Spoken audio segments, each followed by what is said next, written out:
कश्मीर दुनिया में सबसे विवादित स्थानों में से एक है। 70 वर्षों के दौरान यह दो विशाल सेनाओं के बीच लड़े गए 3 युद्धों के केंद्र में रहा है। 5 लाख से अधिक भारतीय सैनिकों की तैनाती वाले कश्मीर में मिलिशिया और आतंकवादी समूहों का घातक संग्रह है। कश्मीर भारत और पाकिस्तान के बीच सतत संघर्ष का मंच है, लेकिन दोनों देशों पर ध्यान केंद्रित करने से वह छिप सकता है जो वास्तव में दांव पर लगा है। हिंसा के दुष्चक्र में फंसे कश्मीरियों की आवाज़। Whenever there is any conflict between India and Pakistan, Kashmir is always the battleground. Kashmir is a disputed area. It neither belongs to India nor belongs to Pakistan. Two giants of nuclear giants, we are nothing in between them. There is always uncertainty. You never know what is going to happen. It can be a hartal, it can be a strike, anybody can be killed anytime. We are the pawns in their hands. It's a mess. It is a mess, and we have been affected in every possible direct and indirect way. I have been born in this conflict and I have to die within this conflict.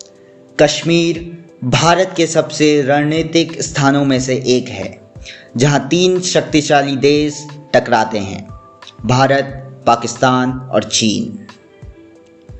चीन ने आक्रमण के बाद कश्मीर के अक्षाई चिन्ह को भारत से छीन लिया और चीन को सक्शाम घाटी पाकिस्तान द्वारा दी गई। भारत और पाकिस्तान इन दोनों हिस्सों को नियंत्रित करते हैं, लेकिन अधिक के लिए दावा करते हैं।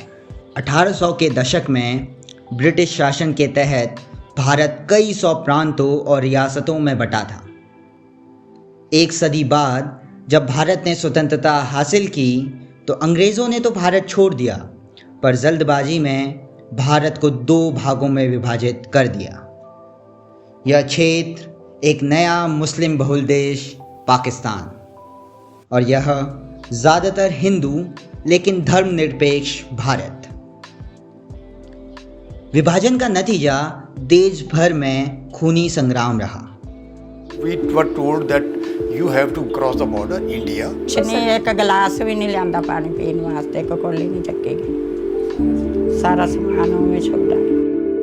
इस क्योस के बीच कुछ रियासतों को दोनों देश में से किसी एक में शामिल होने का विकल्प दिया गया। ज़्यादातर मामलों में शासक सम्राटों ने अपने लोगों की इच्छा का पालन किया, लेकिन जम्मू और कश्मीर यह राज्य अलग था। यह नई सीमा के साथ लगा हुआ क्षेत्र था और आबादी मुस्लिम बहुल थी, लेकिन सम्राट एक हिंदू था। Kashmir, fighting is going on and heavy casualties in men and equipment have been inflicted on the aggressor. 1965 में कश्मीर में दूसरा भारत पाकिस्तान युद्ध छिड़ गया। दोनों ओर की विशाल सेनाओं के बीच हजारों लोग मारे गए। युद्ध विराम ने युद्ध को तो समाप्त कर दिया, लेकिन सीज फायर से बनी रेखा को नहीं बदला। 1971 में एक और युद्ध छिड़ गया। इस बार फोकस कश्मीर में नहीं था, बल्कि पूर्वी पाकिस्तान में था। इधर भारत ने विद्रोहियों को स्वतंत्रता के लिए लड़ने में मदद की और पाकिस्तान को विनाशकारी हार झेलनी पड़ी। यह क्षेत्र एक नया देश बन गया, बांग्लादेश, और पाकिस्तान ने अपना पूर्वी हिस्सा खो दिया। इसने कश्मीर को पहले से और भी अधिक महत्वपूर्ण बना दिया। कश्मीर दुनिया में सबसे अधिक सैन्यकृत स्थानों में से एक बन गया, क्योंकि भारत और पाकिस्तान ने नियंत्रण रेखा में भारी विमानों, टैंकों और सैनिकों को तैनात कर दिया। राजनीतिक मोर्चे पर सन 87 में भारत ने कथित रूप से चुनावी नतीजों में फेरबदल करके भारत समर्थक पार्टी को विजेता घोषित कर दिया। अब यह कश्मीरियों के लिए एक अहम मोड़ था। कश्मीरियों ने महसूस किया कि उन्हें फिर से वोट देने के मौके से वंचित कर दिया गया है। Best way to handle the Kashmir situation is to have a dialogue and to hold a referendum, and both of the countries are not doing anything as such.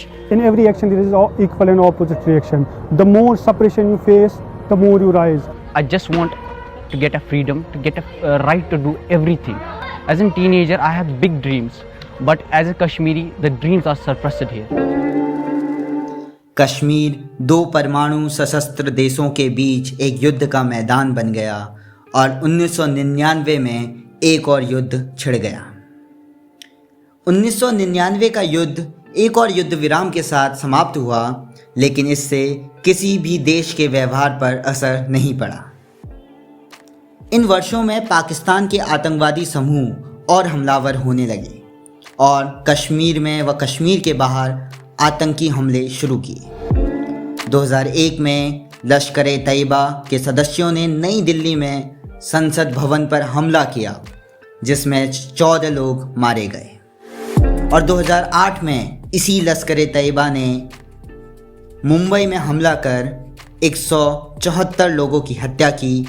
इस बीच भारतीय सेना ने कश्मीर में प्रदर्शनकारियों पर गोलियां बरसाई, जिसमें कई लोग या तो मारे गए या घायल हुए। यह हिंसा का दुष्चक्र है।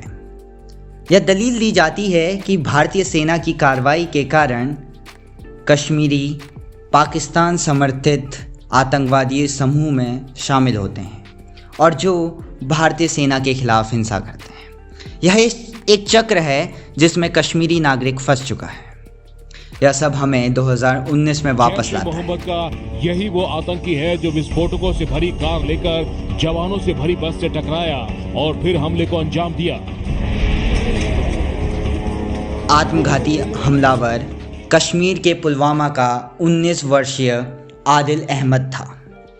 उसके माता पिता के अनुसार 2016 में भारतीय पुलिस अधिकारियों ने उसे रोककर अपमानित किया था। उसी साल उसे एक विरोध प्रदर्शन के दौरान पैर में गोली लगी और अगले साल आदिल ने अपने भाइयों के साथ जैश-ए-मोहम्मद में शामिल होने के लिए अपना घर छोड़ दिया। जैश-ए-मोहम्मद ने उसे कट्टरपंथ बनाया और उसे आत्मघाती हमलावर बनने के लिए प्रशिक्षित किया। एक साल बाद उसने भारतीय सैन्य काफिले में हमला किया। 70 से अधिक वर्षों से भारत और पाकिस्तान ने कश्मीर में हिंसा, प्रतिशोध और शोषण का एक चक्र चलाया है।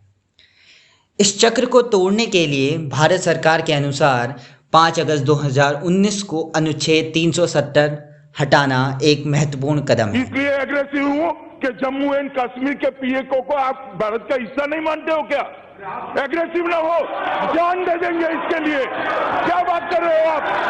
एग्रेसिव होने की क्या बात कर रहे हो? पर यह निर्णय होने के बाद कश्मीर को ताला लगा दिया गया और कश्मीर की इच्छा जानना भी महत्वपूर्ण नहीं समझा गया। और हम उसको तेज करेंगे और पूरे विश्व में आपको अकेला रहने के लिए हम मजबूर करके रहेंगे। दोनों देशों में नफरत का कारण है मेरे लीडर, चाहे वो पाकिस्तान के लीडर हो या हिंदुस्तान के लीडर हो, ये शांति नहीं चाहते। यही है कश्मीर की कहानी।